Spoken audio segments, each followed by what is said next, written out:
Okay,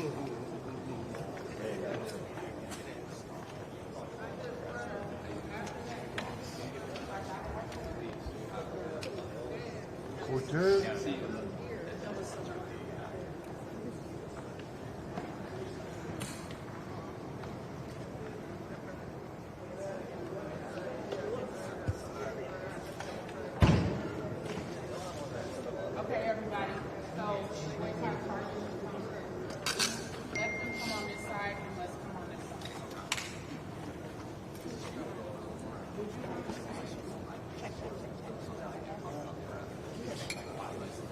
Okay. So, before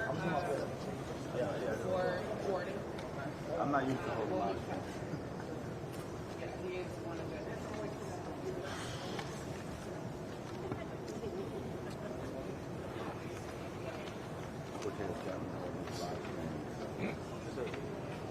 Good luck on what I do. Yeah, I'm a reporter now. come up a little bit, right there. Is that okay visually, distance-wise? Yeah, looks Okay, good. and then we're all on this side. Go this place. There we go. It's bright, yeah. Okay, we're ready. All right, good afternoon. My name is Suleiman Aden, Suleiman, last name Aden, Adan, and I'm the Deputy Executive Director on the Council on American Islamic Relations here in Minnesota. We are gathered here today not just as organizers, activists, and advocates, or even for you all as members of the press. I want to name that we are also here as witnesses. Witnesses to a movement in Minnesota and in this country where peaceful protest is being targeted and treated as a crime, where the demand for accountability is met with retaliation, and where communities are asked to accept violence without truth and power without oversight.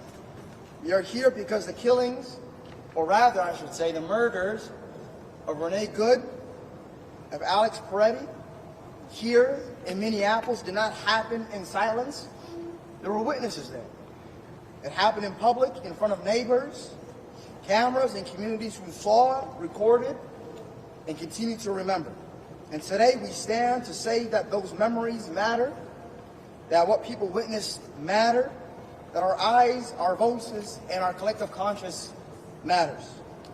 This press conference brings together a broader civil rights coalition to confront the political targeting of organizers, the unchecked expansion of the militarization of ICE here in Minnesota, and the criminalization of dissent under federal enforcement obligations. Today also marks the launch of year 2 of the nationwide Target Boycott, a campaign for corporate accountability and economic pressure co-founded to demand that companies do not profit while enabling state violence or the erosion of civil and human rights. You will hear today from leaders who have been on the front lines of this work and who are now themselves facing political retaliation for refusing to be silent. And up first we have civil rights activist, leader, and attorney, Nekima Levy-Armstrong. Thank you. Good afternoon. Thank you all for being here. I am Nekima Levy-Armstrong, a civil rights attorney, an activist, the founder of the Racial Justice Network, as well as a former law professor. I stand before you today as someone who is facing political retaliation at the hands of the Trump administration for using my voice to speak truth to power and to challenge what I feel is a conflict of interest with regard to ICE Pastor David Easterwood serving as both a pastor at City's Church in St. Paul, as well as the acting director for the field office for ICE in the state of Minnesota. In that capacity, David Easterwood has condoned the conduct of ICE agents who have wreaked havoc upon the streets of Minneapolis, who have brutalized people, and who have murdered people, all while our government tells us to wait and be patient. Minnesotans have been extremely patient and have exercised restraint with regard to the level of violence, brutality, terrorism, arrests that have happened, violence against women, kidnapping of children, and on that our community has been forced to endure. We are here today to say we will not be silenced, we will not be intimidated, and we, the people, will continue to show up with our whistles and our voices as they bring guns and munitions to level against innocent people. Had Governor Walz listened to us weeks ago, following the killing of Renee Nicole Good, it is possible that Alex Preddy might still be alive today. That part. Black organizers who have been on the front lines for many years trying to hold our government and law enforcement accountable for unwarranted state-sanctioned violence know this all too well. The government will look the other way in the face of oppression, abuse, and police brutality. ICE is no different. This is not only an immigration fight. This is a fight for police accountability. This is a fight for racial justice. This is a fight for our constitutional rights. And we must not forget that. We call upon the media to stop bowing to empire every time they put out a spin from the White House. That is a part of the problem. When we had the city's church protests, it was triumphant for the people because we took a stand by going directly to the power and saying this cannot stand. You cannot serve two masters, because the whole foundation of the gospel message is to love thy neighbor as you love thyself. And Minnesotans have been loving our neighbors and putting our bodies on the line, while ICE has been attempting to destroy our neighbors. And so as we had a triumph for the people, what did the media do? The moment the White House came out saying that they were going to conduct a so-called investigation, that became the headline. And that is a way of bowing to empire and silencing the voices of the people. It's unacceptable and it's unconscionable, especially to see our hometown media publications that know exactly what is going on here bow to empire and make a headline about J.D. Vance coming to town. Who gives a damn if he comes to town if he is part of the empire that is destroying our community? We need to amplify the voices of the people who are out there in the freezing cold, day in and day out, making sure that Minnesota does not yield to fascism, authoritarianism, or tyranny. I stand before you today as someone who was arrested just 1 week ago, following statements from Kristi Noem and others that arrests were coming. A few of us, or at least 4 of us, went to stay at a local hotel just 8 minutes away from the federal courthouse in the event that arrest warrants were issued, so that we could work with our attorneys to turn ourselves in.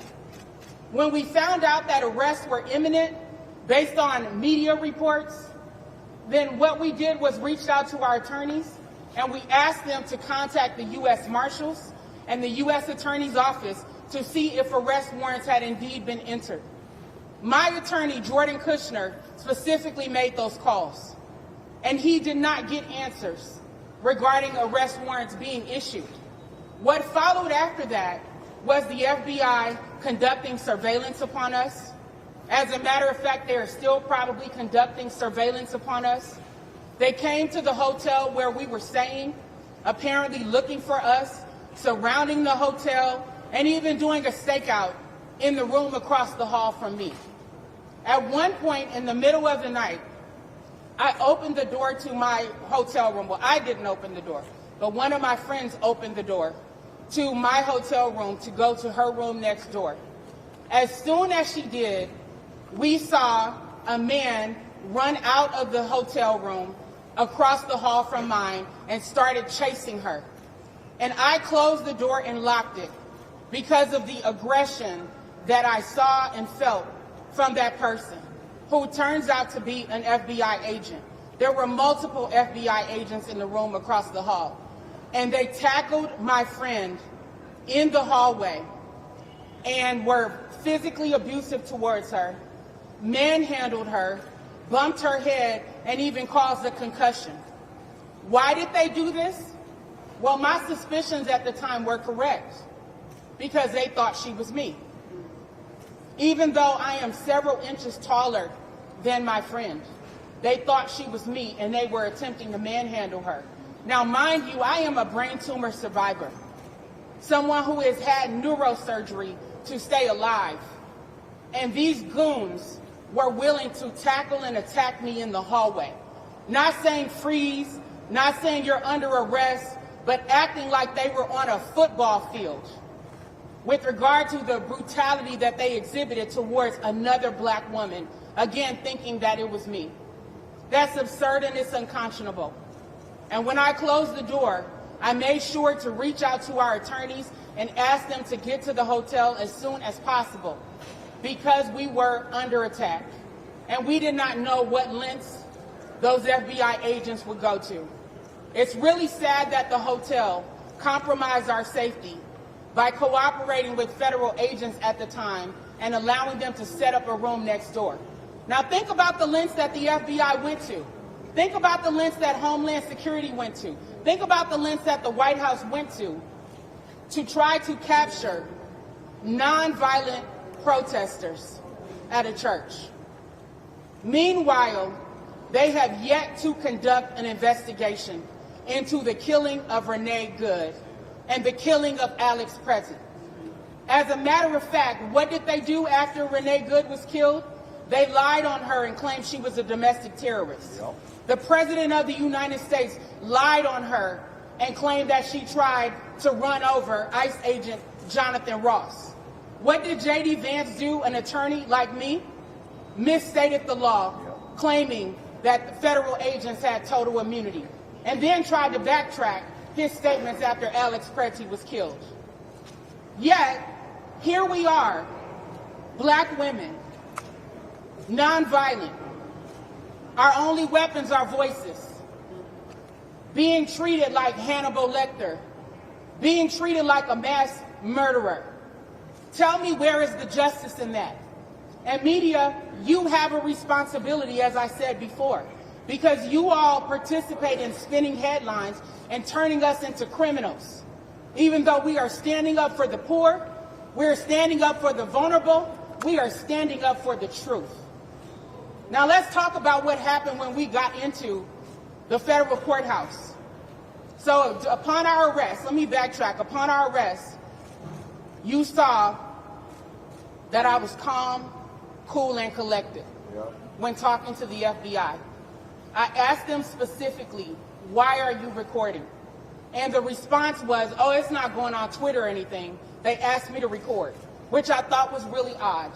Thankfully, there were people on our side who were also recording, and the world got to see the truth following the White House putting out a distorted image of me, crying and hysterical, exaggerating my features, and darkening my skin. Shame. That is what they did to O.J. Simpson, darken his skin. Shame. So this is a pattern. This is a part of caricaturizing black people and trying to make people afraid by saying this is what will happen to you when you stand up against a corrupt, fascist, and authoritarian government. That part. But you all see that I was not afraid. I did not back down. I stood in the spirit of my ancestors and black women who for centuries have held it down despite state-sanctioned terroristic violence against us. So after that happened, once I was actually handcuffed and taken into custody, we got into the federal building, and there were marshals who were shocked that we were being arrested for protesting. They could not believe it, and they said so.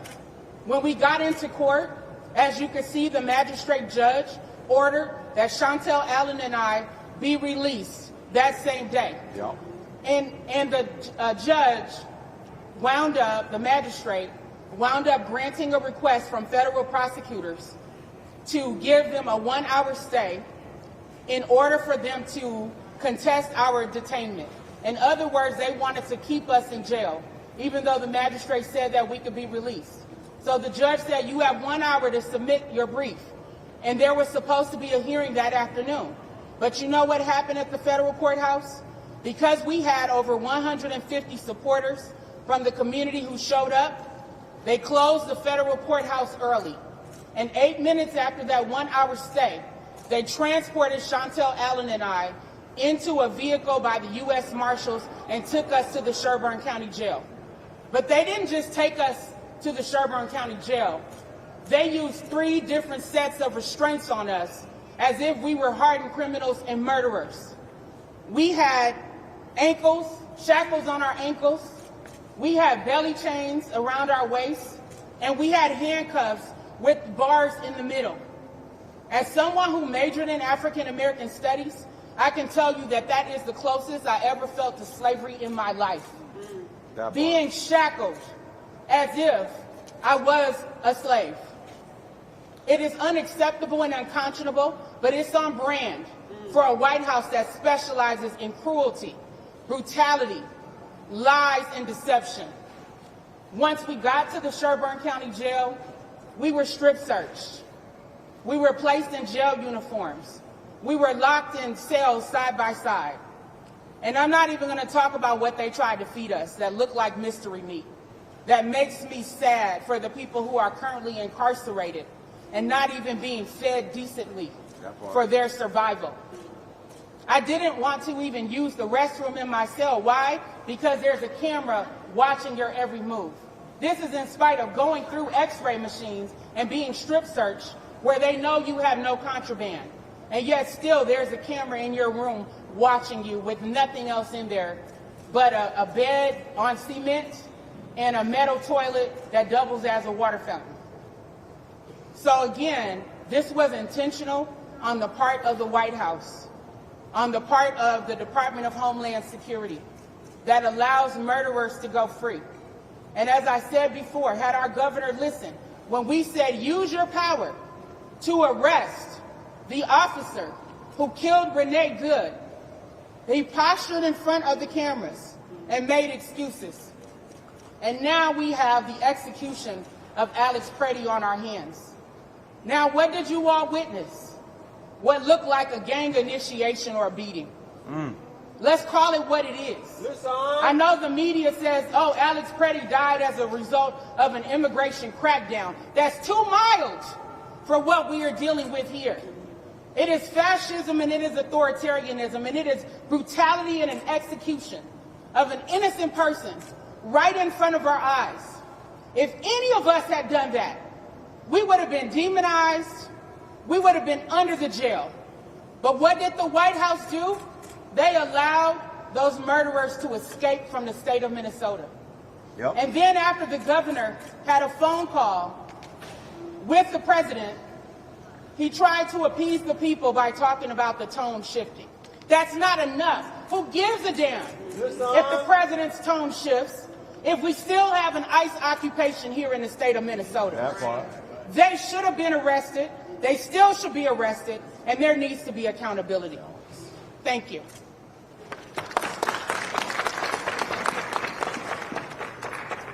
Something that comes to mind for me is Tom Holman, Donald Trump, J.D. Vance, City of Minneapolis Mayor Jacob Fry, State of Minnesota Governor Tim Walz need not have been alive or been leaders during the civil rights movement to know or to think or to wonder what side of justice they would have been on at that time. Their actions in Minneapolis, in Minnesota, this month alone is a reflection of what side they would have been on in justice. Next, I would like to bring up the co-founder of Black Lives Matter Minneapolis and St. Paul Public School board member, Chantel Allen. It's Black Lives Matter Twin Cities, and I'm also part of the National Black Lives Matter grassroots organization. Nikema said it best about everything kind of we went through. One thing she left out is in the transport, they didn't handcuff, they didn't put a seatbelt on us. So they had us shackled, and then our arms were chained to our stomach and our feet are chained together, and we're in the back of this ride, and they didn't give us a seatbelt, and they were just driving reckless like they were trying to Freddie Gray us. I just want to add to that because that's the kind of terror that they're putting on our communities right now. I always have to ask as a school board member, how are the children? We keep talking about our neighbors, we keep talking about community and adults and what's happening to protesters, but our children are witnessing this level of terror right in our city right now. Our children are going to online learning right now just to avoid being exposed to this terror. And if you think because your child is a citizen, they don't recognize what's happening, you're wrong, because these conversations are happening on the playground. Their friends are being taken. Their friends' parents are being taken. Their teachers are being taken. Their mentors are being taken. The people that they love are being just stolen away from here, and all they see is the violence attached to it. What is this going to do for our society in 20 years? How are our children going to feel about our government, about our people in 20 years after they're seeing all of this during their foundational years? That concerns me. A week before all of this went down, we had thousands of kids walk out of school to say, take a stand. Arrest Jonathan Cross. Do something. We're afraid. We're down 500 kids in our school district right now of children who are just afraid to come to school. We're projected to have another 400 next year. That's 3 schools worth of children. We're not talking about a few absence and we're going to be able to just keep functioning. We're talking 3 schools worth of children who don't even want to come to school because they're afraid to stand at the bus stop. Children who are afraid to go to the corner store, to their sports games, to the things that they love the most. They're being confined in their houses. When, as a society, are we going to say, let's protect the children? That's right. Let's protect the children. Let's do everything in our might to protect the children. And I'm here to say, I'm willing to do everything in my might to protect all of these children in the Twin Cities. They should not be exposed to this, and we need serious accountability right now, and we need ICE out of our city so that we can go back to safety and we can start the healing process so that this doesn't continue to trickle on for the next 50 years.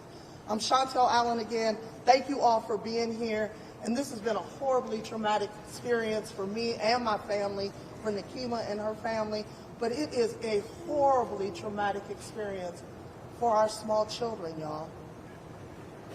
Pay attention to our children.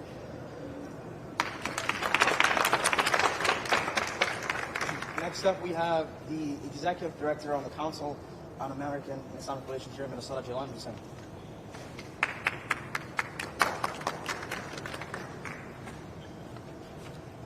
First and foremost, I want to just acknowledge the incredible leadership,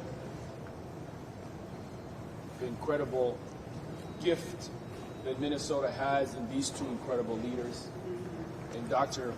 and Reverend and Professor Nikema Levy Armstrong, and Chantel Allen, someone who not only is on the streets but takes deep passion in supporting our children and our youth. We are indebted. Minnesota is, the whole country is, for your steadfast, for your leadership, for continuing to stand up. America, we find ourselves once again in the middle of a historical moment. What most will not know, but I must remind, is that 6 years ago in Minnesota, while the whole nation faced the pandemic of a COVID pandemic, we in Minnesota were tasked to take care and remind the nation of the oldest pandemic, the pandemic of targeting Black and brown people in this country. We faced the murder of George Floyd. And George Floyd is the face and the name of the countless people in this country who have faced the brutality of police brutality in all over America. Minnesotans were woken up in May of 2025 to the horrors of a man crying for his mother. May of 2020. The cries for his mother. And he moved us in Minnesota in ways Minnesotans did not expect. But that movement didn't happen just in Minnesota, it happened globally. And in this moment, we find ourselves once again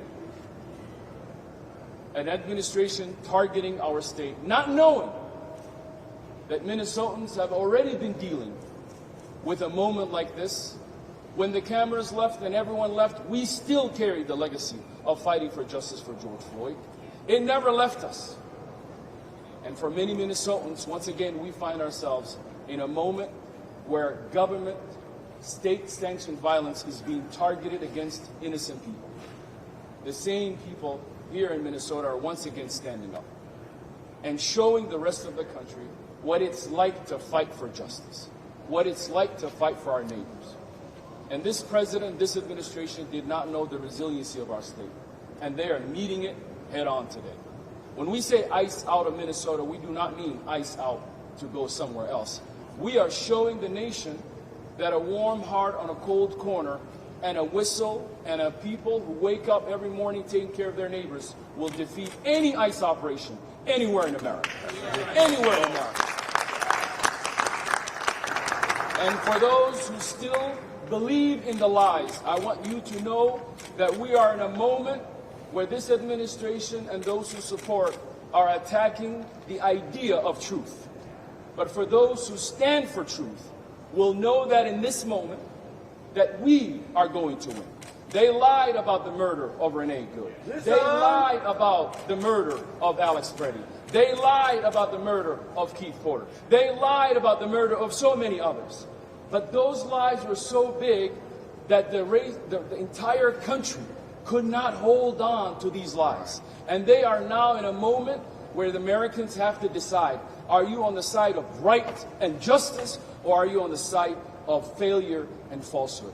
And I know for sure the country is choosing the side of moral clarity and justice. I know there are institutions in this country that are afraid to say standing up peacefully and protesting is a wrong thing. But Minnesotans came out just a week ago in the coldest of our days. We knew how to put on the right socks and the right shoes, and we knew how to come together, and we also knew how to see each other, because we have done that in the middle of a pandemic. We showed up on those streets in the middle of a pandemic, where we wore masks, but we were still together. And in the coldest days, we have stood up in this moment. But I want to take you to how Minnesotans are leading the nation. After Target, out of nowhere, decided that they were going to be the leaders of diversity and inclusion. And they did. They profited off of that. They got us all into their stores. They brought our products into their stores. They showed that they were going to do something, but we knew that the billions that they promised, none of that actually happened. And for the first time, before even Trump even put out the damn press release, they were the first ones to turn back on their neighbors, to turn back on George Floyd and the promises made by so many Minnesotans. They were the first ones to turn back and look straight at us and say that they do not care. But guess what? Here in Minnesota, by the same leaders that you're seeing right here, Dr. Lakima Levy-Armstrong and Monique Colors Doty and myself started and launched the national Target Boycott. They said that we couldn't do it. They said that we were asking for a lot. But in this past year, the country has responded. Women across all of America decided that they're going to find diapers somewhere else. They're going to find milk somewhere else. They're going to use dollar diplomacy to showcase that diversity and inclusion. We are not going back, we're only moving forward. And any company that signals that we're moving back is a company that will go back to the times when they didn't exist. And for this past year, not only did we see less people shopping at Target, but we have seen Target not recover from the decline of their stocks. In fact, Target at this moment, as I speak to you, is a no-buy stocks. Anyone who buys a Target stock is a fool in today's society. But why am I talking about this one-year anniversary in this moment? Because for those who did not believe that Target would do such a thing, turned back against its neighbors, became the front lines of the economic justice that ICE was doing to us. Not only did the Target parking lots become safe haven for ICE agents, we saw Bovino walk inside Target as he owned Target.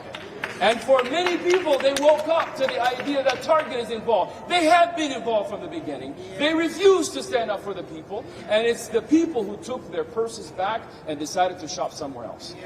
We are asking today for the Americans and others across this country to ask, what can we do? It is time to stand up for who you are. It is time to stand up for companies that care about you. Companies who refuse to quote to this president, refuse to acknowledge the fact that this moment is a moment for Americans, a moment for all of us. And that is why we're encouraging every person to stand firm and commit to standing up and stand for this boycott. We're asking for the moms and the dads and the people across this country. Target is the front line. Target is the company that we need to put pressure on. And for the Target corporations, we have already heard from your customers, but most importantly, we even heard from your staff, that it's chaos inside Target, that many people in senior positions are leaving, and the company is spinning. And we're going to learn about the fourth quarter in just a few weeks, and it will not be good, because the people in this moment are standing up. And that is the embodiment of the best thing. And I'll end with this by saying, it's not just the Target boycott. It is the Target boycott. Stand up for the Target boycott. Don't make it a side project. Make it the issue. Stand up for your neighbors. And in this moment, when we teach these companies that the power of the people organized can always win, we can win. And to all of Minnesotans who has saw the charade of this government, the charade, that they would arrest peaceful protesters faster than arresting those who murdered Renee Good and Alex Peretti is a sign and a testament that what is happening to us has nothing to do with justice, nothing to do with that. And we know for sure that justice delayed is justice denied. They are denying our justice. They are denying the justice for Renee Good and Alex Peretti. But I know these moments have come before where governments and leaders think that they're above the law, they're not accountable to the American people. I believe in the spirit of the American people. I believe in the Minnesotans from all across this state who are standing up, showing what it's like to be in a great America. We are asking for both state officials as well as Hennepin County and others to bring state charges to the murders of Renee Good and Alex Peretti. We should know by now who shot and killed Alex Peretti. We don't need to know that they've been off duty. We need to know that they are arrested for the murder that they committed on broad daylight. America and Minnesota, this moment will pass, and we will be better for it. But I ask you the question that maybe Renee or Alex may ask. If I am killed in the broad daylight, what did you do to safeguard yourself, your neighbor, from the same type of target? In this moment, we in Minnesota will de-ice. And for this moment on, we will not allow ICE to operate anywhere else in America, because the great people of Minnesota were targeted, assaulted, overwhelmed, occupied. But we came up with our little tater-tot hot dish and cool whatever we are and passive aggressiveness, and we showed the rest of the country that warm hearts in Minnesota can defeat ICE. And we will melt ICE here, just like we melted Bovino. And it is over here in Minnesota. Stand with us and be like a Minnesotan, because justice delayed is justice denied is justice delayed. And in this moment, we ask every single person to demand justice by any means necessary.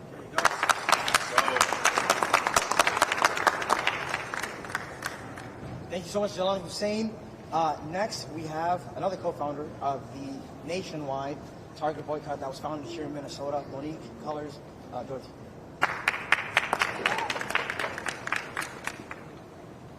If there's one thing that I want the people of America to understand, if they're not here to see it, know that here in Minnesota, we hold the line. Yes. This is nothing new to us, holding the line. Listen. It's just gotten larger with ICE. And that's why we can come out and be so damn good at it. Yes.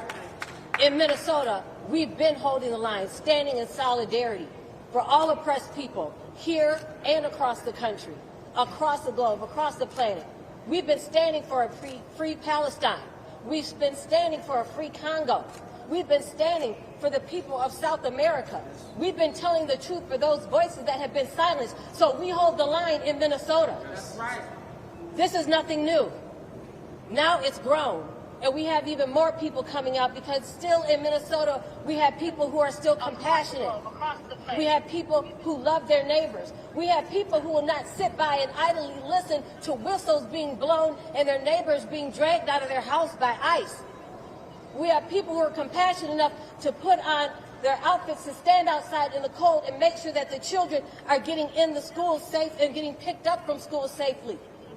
We have compassionate people, and that's what it takes to hold the line. So while we go through these tragedies here, and families getting separated, and students getting arrested, like last night with the 50 to 70 students arrested on campus at a noise demonstration at the U of M, at the Masters Hotel, Graduate Hotel. Those students held the line. Follow Students for a Democratic Society, how you can support them, make those calls in. And I'm standing here wearing a Free Mahdi Ali shirt. We hold the line for Mahdi Ali, who Target was actually involved in his wrongful conviction. One thing about Target that many people don't know is that Target has a crime lab. And in part of that crime lab, they offer assistance to law enforcement across the country. And it was a so-called Target expert that made false testimony against Mahdi Ali, a 16-year-old high school student who happened to skip school that day. And he was charged with murder. He's in his 30s now. And part of this problem also with Target goes to Amy Klobuchar, who as Hennepin County prosecutor increased the mass incarceration rate for black and brown boys by 600%, and it was funded by Target Corporation, as she was paid by her prosecutions and convictions. It is estimated there are still 200 black men who went in maybe as even boys, who are still wrongfully incarcerated. And we're calling for Target and Amy Klobuchar to take accountability for their actions. As Amy Klobuchar has thrown her name into the race for governor, she must remember that we are those who stood up and shut down her home campaign when she ran for the president in that race. And we have not forgotten the harm that she has caused to our people and our community. So when we see Democrats harming our people, we see Republicans harming our people, we have to remember that Democrats and Republicans are two sides of the same coin, that capitalists will put profit before people. Yeah. So we are fighting for a new America, a new way of life, a way that accepts diversity, equity, inclusion, a way that values all lives and all people, where our neighbors are protected and safe, where we are not exposed to wrongful prosecutions in this country.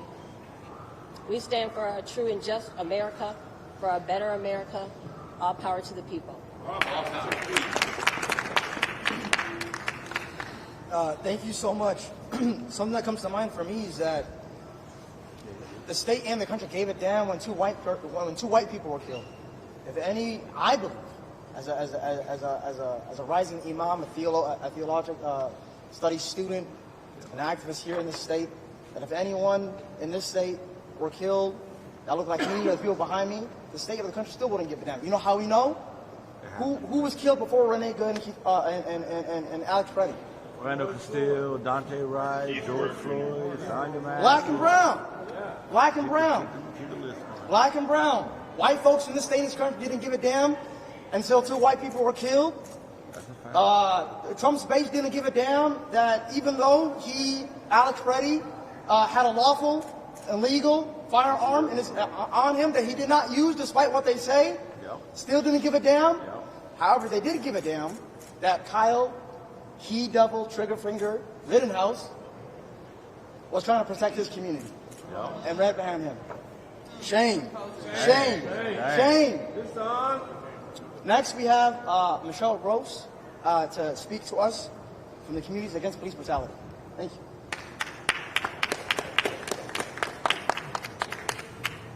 Good afternoon. My name is Michelle Gross, MICHELLEGROSS, and I am president of Communities United Against Police Brutality. Folks, the fix is in. trying, except for not just sound like this. There we go. Is that a little better? Okay, got it. Okay. Y'all, the fix is in. Yesterday, 16 constitutional observers who had been exercising their First Amendment protected rights by using whistles and cell phones to videotape ICE agents were charged with, quote, interference with federal agents. Pam Bondi has promised more such charges. Then last night, 67 protesters were pepper sprayed and arrested by University of Minnesota police on charges of, quote, unlawful assembly for protesting the lodging of ICE agents at the Graduate Hotel. Meanwhile, we are still working to defend 3 people who have been charged for exposing that the regional director of ICE is a pastor at a church. Yet not a single ICE agent has been arrested. These latest arrests appear to be the result of a deal with the devil that our public officials are making behind the scenes with Tom Homan. Yet no such deal seems to have been made for the federal government to turn over the murders of Renee Good and Alex Petty. That part. When members of the Trump administration showed up on our doorstep, the first thing our elected officials should have said is, turn over the killers and then we'll talk. That's right. So now, while the community protects and defends each other with whistles, cell phones, and grocery deliveries, our local law enforcement has been gifted to ICE as an extension of their assault on the community, apparently in exchange for getting a few of their federal demons off our streets. Members of this community have won the hearts and minds of the people across this country with our love, our generosity, and our courage. People everywhere have joined with our demand for ICE out. But once again, the elected officials have found a way to snatch defeat from the jaws of victory. That part. Basically trapping us in the middle. Let's be clear. We will continue to stand with our neighbors. We will continue to defend our neighbors. And we will continue to do what we need to do, no matter what deal our elected officials make. Waltz, Fry, and the rest need to knock off these compromises. Our demands are clear. Turn over the cops that murdered Renee and Alex. Drop the charges on all protesters. And finally, get the hell out of Minnesota. Yes. Thank you. Emphasis on the last part. Yeah. On all of it, right? All right. Next, we have activist and leader William Kelly speaking to us next. Last time I checked, the Department of Homeland Security was created to fight terrorism, to protect New Yorkers and other Americans from a threat. But then why did 1 week ago a Homeland Security agent put an M4 in my face? Not trained, he didn't have it shouldered properly. He was holding it with one hand, but he came out as I peacefully surrendered myself. And he put it in my face with no training, with anger. They dragged me back into a cell and put me in chains, as people have spoken before me have mentioned. And they mocked me. They took pictures of me like I was some catch of the day, like I was the terrorist that they captured in Al-Qaeda. I'm a veteran. I'm an activist. I'm a man of peace standing for the dignity of all Americans, of all humans. Why am I being persecuted for this? Make it make sense. Americans, I ask that you remember the Constitution. You remember that this nation was founded on liberty for all. All people are created equal. So remember this, Americans. Get off your couches. Join in solidarity with your Black, Latino, and immigrant communities, because you have more in common with them than you do the billionaires. And do it peacefully. We have the First Amendment for a reason. That's all I've ever done, is raise my voice in the name of the Constitution, in the name of humanity. So please get in the streets now, Americans, and do not let them silence our voice. Do not go quietly into that night. All power to the people. All power to the people. Thank you. And then lastly, we have attorney Vernon Krishner.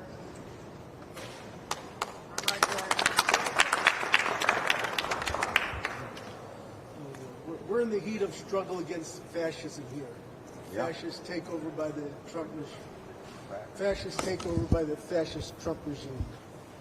These the prosecutions that brought us here, the people who were involved in a nonviolent protest, that happened to be at a church. That is fascism. This is central to the First Amendment, that people have a right to protest. This was a peaceful event.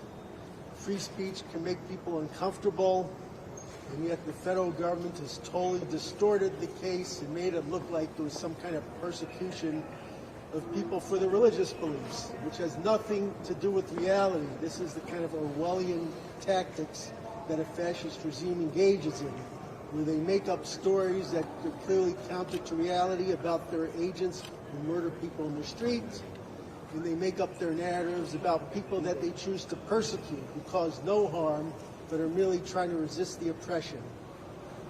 So the law that they're charged under is one that was passed to protect, free black people, free black slaves, prevent their constitutional rights from being violated. And in this huge distortion, they've turned this law around after deciding that they weren't going to enforce these laws for their purposes. They've now used it opportunistically to actually go after people who dissent from the fascist Trump regime and make it look like they're violating other people's constitutional rights, when in fact all they're doing is protesting against the pastor of this church, whose day job is to administer or preside over the fascist stormtroopers in the state of Minnesota. And so they're being, make no mistake, they're being blatantly persecuted for taking a political stand against the government. So if you go and challenge someone in a position of authority in government, next thing you know, you're being prosecuted for a federal felony based on an invented story, a really insidious kind of story that makes it out like the people who are protecting constitutional rights are actually trying to depriving other people of constitutional rights. Now we're seeing the same thing with the recent massive arrests of people who were arrested at ICE protests. Now, most of the people arrested were victims of ICE brutality, and the agents made up stories about them assaulting or obstructing ICE and have charged them with federal felonies. Some people were just in the wrong place at the wrong time. They happened to be there and they were picked out randomly by ICE. There were people who were racially profiled. One of my clients was pulled over by ICE and they busted into his car. He was Native American. Who has more of a right to be here and is more native to this country than someone who's Native American? They claimed that they thought he was an Ecuadorian that they were looking for, which kind of also underscores the fundamental racism behind what this is all about. It is a war on people of color, and it's a war on any white people who dare to come to their defense. Now, it's all political. You heard Dr. Nakima Levy-Armstrong talk about how the ICE, the Homeland Security agent who arrested her, filmed the arrest on his mobile phone.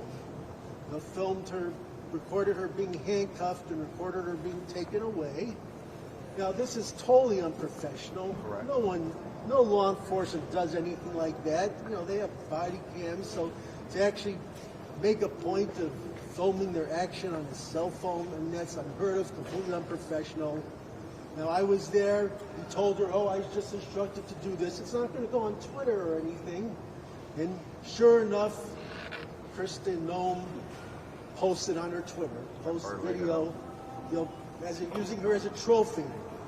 It shows the political motivation. And of course, after that, the White House took an image and turned it around and totally defamed her, invented a completely different narrative, making it out like she was crying and made her out to be blacker. So it's fundamentally racist. It's fundamentally fascist, where you have a regime that invents their own reality, literally invented their own reality, actually turning around the picture of someone to make it look like something totally different from what happened. So it's a stunt. It's for propaganda purposes. It's for creating a narrative, for creating reality. And that continued yesterday with the mass arrests. So let me give people some background on the mass arrest yesterday when we had, I think, 16 people who appeared in federal court. They were looking for 22. Homeland Security put out a communication to some attorneys who were involved, gave them a list of 22 people, said, you have to report to turn yourself in by tomorrow being yesterday. We're going to go out and get you. Of course, you can imagine the fear, given how violent these federal agents are, them coming to your home and busting down your door. So 16 people who the attorneys could communicate with went and turned themselves in the next morning. The attorney who was involved in negotiating it, she was promised, we're just trying to make this orderly. We're not going to make a public spectacle out of it. Well, know what they did? They took cell phone recordings of every person who turned themselves in and put it on Twitter again. And Bondi posted it on Twitter. So now you're innocent until proven guilty in the system. The government doesn't flash photos of people being arrested like trophies. They have an obligation to not invade their privacy, to not make it out like they're criminals until it's been proven so. And in this case, it'll be proven otherwise. So again, this is completely unprofessional. It's against all professional ethics of what are the standards in the criminal and justice system. And again, just like with Nakima Levy-Pounds and Chantel Allen, they've used these arrests as trophies. It has nothing to do whatsoever with enforcement of the law. This is just fascist repression, where they're going after dissident people who are politically dissenting, creating their own reality, making up stories, and as has been discussed in so much depth, protecting the murderers who are murdering on their behalf. It's essential at this point to resist in every way possible, because they are on the verge of losing, and that's because the population of Minnesota has decided they're not going to accept it. You can't oppress a population unless they refuse to acquiesce. And they cannot impose fascism unless people cooperate. And that's, and I think this is getting out of a legal end, but it was brought up by Michelle Gross before me that it's so essential that the elected officials not give in and compromise. So it does not help us when Tim Walz says, well, we had a productive conversation. That's right. That's right. With another fascist who's replaced Porfino, Tom Homan, who accepted a cash payment of $50,000 for favor of the Trump administration, who's one of the architects of the oppression of immigrants, a horrible person. And you can't negotiate with this. Trump says, well, we'll take the people after you cooperate. There's no cooperation. Correct. They have to get out. There's no, we cannot sacrifice any immigrants here for our peace. Because not only can't we throw anyone under the bus, because it's completely wrong for them, but we're also going to be throwing ourselves under the bus, because this fascist regime is going to stop at nothing. Anything you give them, they're going to take more. Right. So we've got to fight these criminal prosecutions.